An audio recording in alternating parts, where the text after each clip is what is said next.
March 22, 1897. The Supremo, trying to mediate the dispute between the two factions of the Katipunan in the province of Cavite, namely the Magdiwang, that was led by Mariano Alvarez, and Magdalo, that was led by Baldomero Aguinaldo.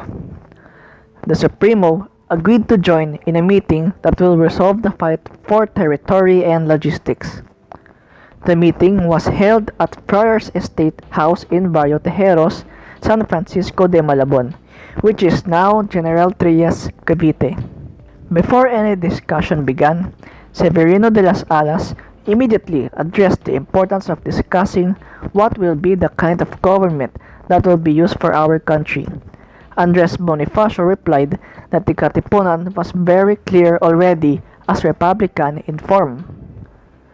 Before the election, the Supremo agreed to establish a new supreme government in condition that everyone will respect its result, no matter who won. The ballots were then distributed, and an hour later they counted it. As a result, Emilio Aguinaldo defeats Andres Bonifacio and Mariano Trias for president. Everyone then proceeded with an applause. Severino then suggested that since Bonifacio has the second most votes, he should become the vice president. After no one agreed nor denied his suggestion, they proceeded to vote for the vice president, where Mariano Trias won, defeating Alvarez and Bonifacio. Artemio Arcarte won the captain general, which he protested, but later on disproved by everyone. For the Director of War, Emiliano de Dios, and for the Director of Interior, Andres Bonifacio. Daniel Tirona immediately protested and said that this position should only be given to those who have studied law, in which he suggested the lawyer Jose del Rosario. Bonifacio angrily spoke up and pointed his revolver towards Tirona, which promptly hides to the crowd.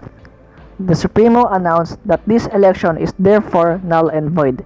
He then left, thus ending the assembly. On a letter that Andres Bonifacio sent to Emilio Jacinto on April 24, 1897, he wrote that he was cheated on the election. He stated that he heard rumors before the assembly that they should only be led by Caviteños only. In the memoir of Santiago Alvarez, he alleged that many ballots were already filled out before being distributed. In the presidential election, Bonifacio gathered more votes than Trias. How come Trias defeated Bonifacio for vice president? The Spaniards embed their regionalism towards the Filipino mindset to keep us from uniting, then outnumbering them. We cannot deny that the Caviteños' refusal to be led by someone from Manila is the result of Spanish influence. Also, due to Aguinaldo's consecutive victory in Cavite makes him more popular in Cavite, where the assembly and most of the registered voters came from. The nomination of Mariano Trias and Andres Bonifacio, that both came from Magdiwang, divides the party vote, while the Magdalo has only Aguinaldo to vote to. For the vice president, those who vote for Aguinaldo for president now voted for Trias, thus the reason why Trias won. Still, we should not forget that this assembly is in fact fueled by evil intentions and greed to power.